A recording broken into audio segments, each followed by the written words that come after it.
আসসালামু আলাইকুম প্রিয় ভিউয়ার্স, আশা করি আপনারা সবাই ভালো আছেন। 380টি আরবি শব্দের অর্থ ও বাক্য শিখুন। যারা প্রবাসী আছেন তাদের জন্য ভিডিওটি খুবই গুরুত্বপূর্ণ। তাই খুব সহজে ও খুব দ্রুত আরবি ভাষায় কথা বলতে ভিডিওটি শেষ পর্যন্ত দেখুন। ভিডিওটি ভালো লাগলে চ্যানেলটি সাবস্ক্রাইব করে আমাদের সাথেই থাকুন। ঠিক আছে মালিক, সমস্যা নাই। এর আরবি বাক্যটি হবে তাইয়েব মুদির মাফি মুশকিলা।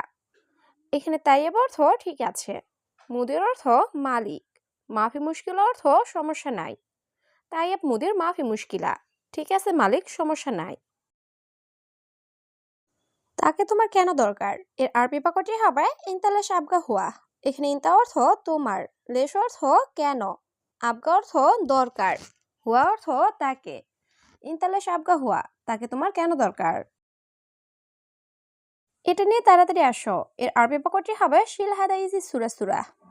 এখানে শিল অর্থ নেওয়া, হাদা অর্থ এটা, ইজি অর্থ আসা, সুরা সুরা অর্থ তাড়াতাড়ি।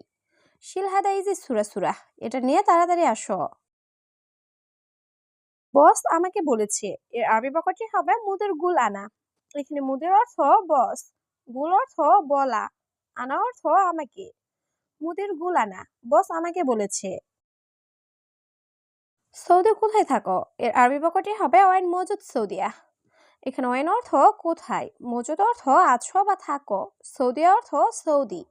ওয়াইন মজুদ সৌদিয়া, সৌদি কোথায় থাকো? বেশি কথা বলবে না, দোকানে যাও। এর আরবি বাক্যটি হবে মাফি গিরগির জিয়াদা রুহ বাকালা। এখানে মাফি গিরগির জিয়াদা অর্থ বেশি কথা বলবে না, রুহ বাকালা অর্থ দোকানে যাও। মাফি গিরগির জিয়াদা রুহ বাকালা, বেশি কথা বলবে না, দোকানে যাও। হে আহমদ, এখানে কি? এর আরবি বাক্যটি হবে ইয়াহমদ এশ হেনা। এখানে ইয়াহমদ অর্থ হে আহমদ, এশ অর্থ কি, হেনা অর্থ এখানে। ইয়াহমদ এশ হেনা, হে আহমদ এখানে কি? সে আরবি বোঝে না। এর আরবি বাক্যটি হবে হুয়া মাফি মালুম আরবি। এখানে হুয়া অর্থ সে, মাফি অর্থ না, মালুম অর্থ বোঝা। হুয়া মাফি মালুম আরবি, সে আরবি বোঝে না। হ্যাঁ আমি আরবি বুঝি। এর আরবি বাক্যটি হবে আইওয়া আনা মালুম আরবি। এখানে আইওয়া অর্থ হ্যাঁ, আনা অর্থ আমি, মালুম আরবি অর্থ আরবি বুঝি। আইওয়া আনা মালুম আরবি, হ্যাঁ আমি আরবি বুঝি। আমার জরুরি টাকা লাগবে। এর আরবি বাক্যটি হবে আনা আব্বা ফুলুস দরুরি। এখানে আনা অর্থ আমার, আবগা অর্থ লাগবে, ফুলুস অর্থ টাকা, দরুরি অর্থ জরুরি। আনা আবগা ফুলুস দরুরি, আমার জরুরি টাকা লাগবে। বস বাকি টাকা দিন। এর আরবি বাক্যটি হবে মুদির যে বাগি ফুলুস। এখানে মুদির অর্থ বস, জিব অর্থ দেওয়া, বাগি অর্থ বাকি, ফুলুস অর্থ টাকা। মুদির যে বাগি ফুলুস, বস বাকি টাকা দিন। আমার টাকা দরকার। এর আরবি বাক্যটি হবে আনা আবগা ফুলুস। এখানে আনা অর্থ আমার, আবগা অর্থ লাগবে বা দরকার, ফুলুস অর্থ টাকা। আনা আবগা ফুলুস, আমার টাকা দরকার। হ্যাঁ আমার কাজ লাগবে। এর আরবি বাক্যটি হবে আইওয়া আনা আবগা সুগল। এখানে আইওয়া অর্থ হ্যাঁ, আনা অর্থ আমার, আবগা অর্থ লাগবে, সুগল অর্থ কাজ। আইওয়া আনা আবগা সুগল, হ্যাঁ আমার কাজ লাগবে। আমি অনেক অসুস্থ। এর আরবি বাক্যটি হবে আনা জিয়াদা মারিদ।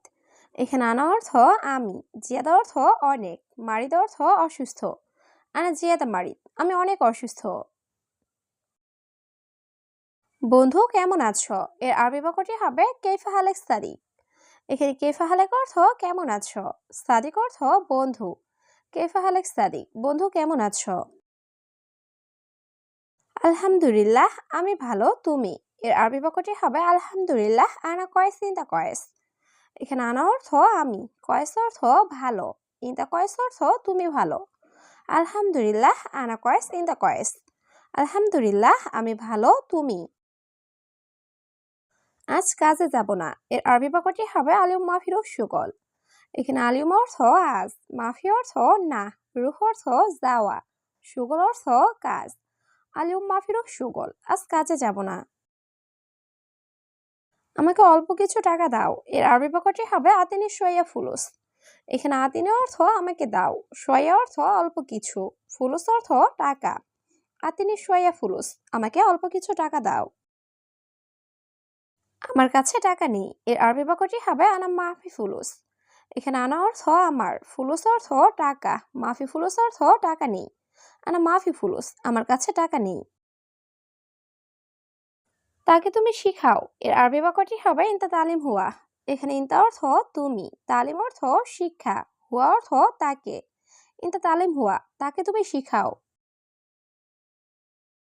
এই লোককে দেখো, এর আরবি বাক্যটি হবে হাদা নফর শুফ। এখানে হাদা অর্থ এই, নফর অর্থ লোক, শুফ অর্থ দেখা। হাদা নফর শুফ, এই লোককে দেখো। আমি আছি এখানে, এর আরবি বাক্যটি হবে আনা মজুদ হেনা।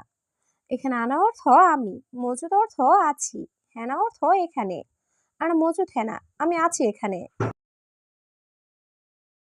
তুমি কাজে যাও, এর আরবি বাক্যটি হবে ইনতা রুহ সুগল। এখানে ইনতা অর্থ তুমি, রুহ অর্থ যাওয়া, সুগল অর্থ কাজ। ইনতা রুহ সুগল, তুমি কাজে যাও। তুমি কেন যাবে, এর আরবি বাক্যটি হবে লেশ ইনতা রুহ। এখানে লেশ অর্থ কেন, ইনতা অর্থ তুমি, রুহ অর্থ যাবে। লেশ ইনতা রুহ, তুমি কেন যাবে। এই কাজ বাদ দাও, এর আরবি বাক্যটি হবে খালে হাদা সুগল। এখানে খালে অর্থ বাদ দাও, হাদা অর্থ এই, সুগল অর্থ কাজ। খালে হাদা সুগল, এই কাজ বাদ দাও। হ্যাঁ আমি বাঙালি, এর আরবি বাক্যটি হবে আইওয়া আনা বাঙালি। এখানে আইওয়া অর্থ হ্যাঁ, আনা বাঙালি অর্থ আমি বাঙালি। আইওয়া আনা বাঙালি, হ্যাঁ আমি বাঙালি। হ্যাঁ আমার কাজ লাগবে, এর আরবি বাক্যটি হবে আইওয়া আনা আবগা সুগল। এখানে আইওয়া অর্থ হ্যাঁ, আনা অর্থ আমার, আবগা অর্থ লাগবে, সুগল অর্থ কাজ। আইওয়া আনা আবগা সুগল, হ্যাঁ আমার কাজ লাগবে। তুমি সবসময় বেশি কথা বলো, এর আরবি বাক্যটি হবে ইনতা আলাতুল গিরগির। এখানে ইনতা অর্থ তুমি, আলাতুল অর্থ সবসময়, গিরগির অর্থ বেশি কথা বলা। ইনতা আলাতুল গিরগির, তুমি সবসময় বেশি কথা বলো। সব লোক এখানে কাজ করবে না, এর আরবি বাক্যটি হবে কুলুনাফর মাফি সুগল হিনা। এখানে কুলুনাফর অর্থ সব লোক, মাফি সুগল অর্থ কাজ করবে না, হিনা অর্থ এখানে। কুলুনাফর মাফি সুগল হিনা, সব লোক এখানে কাজ করবে না। তুমি কে, এর আরবি বাক্যটি হবে মিন ইনতা। এখানে মিন অর্থ কে, ইনতা অর্থ তুমি, মিন ইনতা, তুমি কে। বাড়ির নাম্বার 24, এর আরবি বাক্যটি হবে বেত রগম আরবা ইস্টিন। এখানে বেত রগম অর্থ বাড়ির নাম্বার, আরবা ইস্টিন অর্থ 24। বেত রগম আরবা ইস্টিন, বাড়ির নাম্বার 24। দোকানে আজ অনেক লোক, এর আরবি বাক্যটি হবে আলিউম জিয়াদা নফর বাকালা। এখানে আলিউম অর্থ আজ, জিয়াদা অর্থ অনেক, নফর অর্থ লোক, বাকালা অর্থ দোকানে। আলিউম জিয়াদা নফর বাকালা, দোকানে আজ অনেক লোক। আসো ভয় নেই আসো, এর আরবি বাক্যটি হবে তাল মাফি খৌফ তাল। এখানে তাল অর্থ আসা, খৌফ অর্থ ভয়, মাফি খৌফ অর্থ ভয় নেই। তাল মাফি খৌফ তাল, আসো ভয় নেই আসো। আমি তোমাকে চিনি নাই, এর আরবি বাক্যটি হবে আনা মাফি মালুম ইনতা। এখানে আনা অর্থ আমি, মাফি মালুম অর্থ চিনি নাই, ইনতা অর্থ তোমাকে। আনা মাফি মালুম ইনতা, আমি তোমাকে চিনি নাই।